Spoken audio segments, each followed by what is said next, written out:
Greetings everyone, DFG here, Gideon's Flight. Hey guys, just want to have a brief little conversation with you, get you updated on some of the very strange but important news that's happened over the last 5 days. And more or less what I'm buying and what I'm not buying. And I'm not talking about as far as purchasing something, I'm talking about what I'm willing to believe versus what I will refuse or reject in terms of what's being programmed out there to believe. Now, here are the three things I'm gonna mention to you. It's something that some of you guys probably are fully aware of, and I suspect some of you guys probably have no idea about. The first is the shooting in Louisville, Kentucky, at the Kroger, where this white racist killed two so-called black elderly people because of the fact that they were black. And you may ask the question, well, why am I saying that? Well, because first he went to a church to try to kill people in the church. Church was locked up. I suspect service was already over. He didn't know that.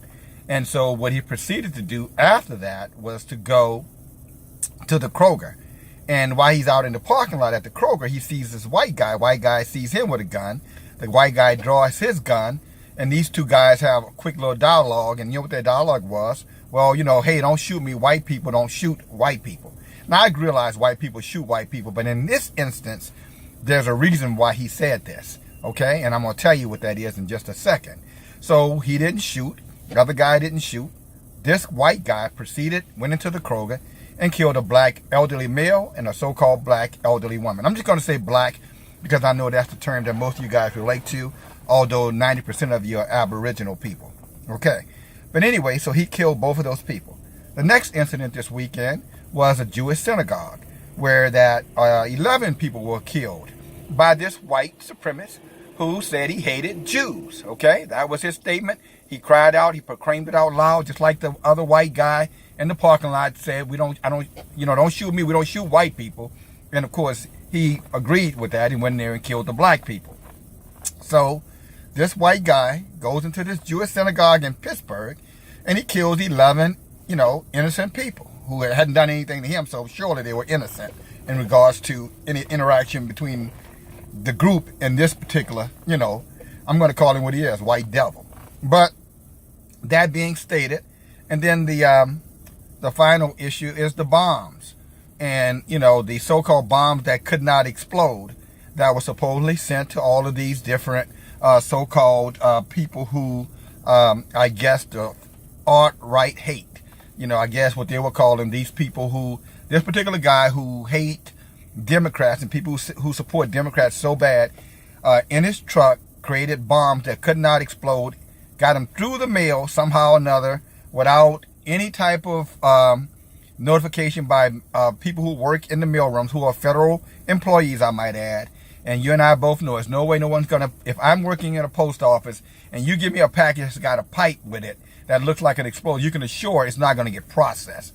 What you can also expect from anybody with the smallest amount of common sense. And if you're a federal employee, you're tested and examined. You don't just get that job, by applying for it, like you would if you were, looking for a job in as a cashier at a retailer. I mean, you still got to fill out information, but there are other qualifications to get a federal job, background checks included. So they make sure that you're competent, is my point, extremely competent. So that's no way that could have gotten through. And let me circle right back and tell you why I'm not buying this stuff. I'm not buying, the shooting of these two so-called black people, because no one at this particular point has called out that this was a hate crime. Yet, when it comes down to the 11 Jewish people who were killed, it's already been announced as a hate crime, and they're already calling for the death penalty. Now, to a man like me, a Aboriginal man, so-called man of color, that looks extremely biased to me, because both claimed that they were anti either black or anti-Jew. Both were white men, and both of them committed murder. Yet, because the copper people, no one is saying anything about why isn't this a hate crime or being called out and what's taking them so long. Yet in Pittsburgh, as it relates to, the Jewish group that were killed, it's quickly already announced and they're already calling for the death penalty, et cetera, et cetera, et cetera. So I'm not buying that. I'm not buying that somehow or another, a mass murderer is any different than someone who kills 2 people. And I think in both of these instances, the common denominator was hate crime. And so if you're going to apply it to one, it should be applied to everybody. But again, it just shows you, the double standard, in America, and why men like me and women also, we speak up and we speak out about this. I know a lot of people don't want to hear it. They want to have their head stuck, in the sand. Well, that's your prerogative. But since I'm not one of those individuals, I am going to notice what you do. And I don't care about what you say because, again, as you heard me say in times past, I see what you do. And if you're a righteous person or have any kind of righteousness in you, you follow me, you would recognize what I'm saying is 100% fact.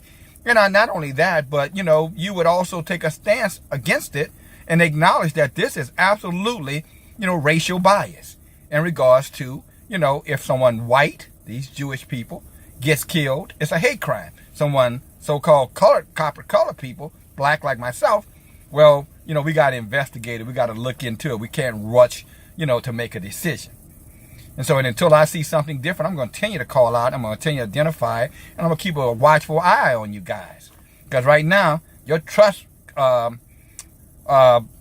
thermometer with me is very, very, very, very low. Very low. And for obvious reasons. And then the whole bombing situation. Let's get right back to that real quick. At the end of the day, I heard Hillary Clinton tell people to be uncivil. This is what I heard her say. Now, Trump has said a bunch of dumb shit. I'm trying not to cuss. And I don't disagree with that. But 2 wrongs don't make a right. I heard Hillary make a comment to be uncivil until after the elections, and if they win, be civil again. Now, you just saw 3 uncivil acts this weekend. But they don't want to take any responsibility for that. And they made themselves the victim somehow, Hillary and that group. I heard Maxine Waters say, chase after people. Harass them in the restaurants. Harass them in the stores. But now all of a sudden, she wants to be the victim in this bombing, so-called bombing situation, bombs that don't blow up, bombs that don't have explosive connected to the bombs. Go research it yourself, and you'll find out what I'm saying, is true. And then I hear, what's the guy named, the one who, the former Attorney General of the United States, Eric Holder, that's his name, made a comment that when they fall down, we kick them while they're down. And yet I hear that he's going to be running for president in 2020, okay? And now these guys are somehow the victim when 3 weeks ago, this is exactly what all 3. Maxine Waters was saying this, be uncivil and be hostile to other people. Eric Holder was saying, when they fall down, kick them. Can you believe that? You had Hillary Clinton telling people to be uncivil. Can you believe that? And don't be civil until after the elections. And now they want to play the victim card in terms of, poll us, look at Trump and look at all Trump supporters. I'm not a Trump supporter. But I do have common sense. And I'm not going to let myself be programmed based off of your television and your news programming. You follow me? And neither should you. And that's why social media is so important, guys, because it gives you an alternative. Because this stuff that you're hearing on television is controlled media. Propaganda, 100%. No different than the propaganda that was going on, back in Argentina, back in, in the 40s and the 50s and 60s.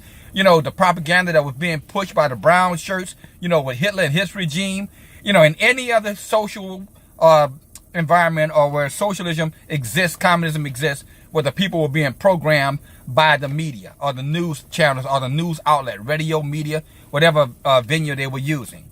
And I'm going to tell you, look at the news. I watched a channel yesterday. It was Meet the Press. The whole hour program was about this killing, in Pittsburgh.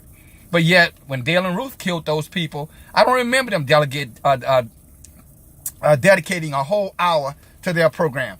What I do remember is Dale and Ruth got taken to Burger King because he was hungry before they took him and brought him to jail. That's what I remember. But of course, these were 12 black people who were killed, so-called. All right?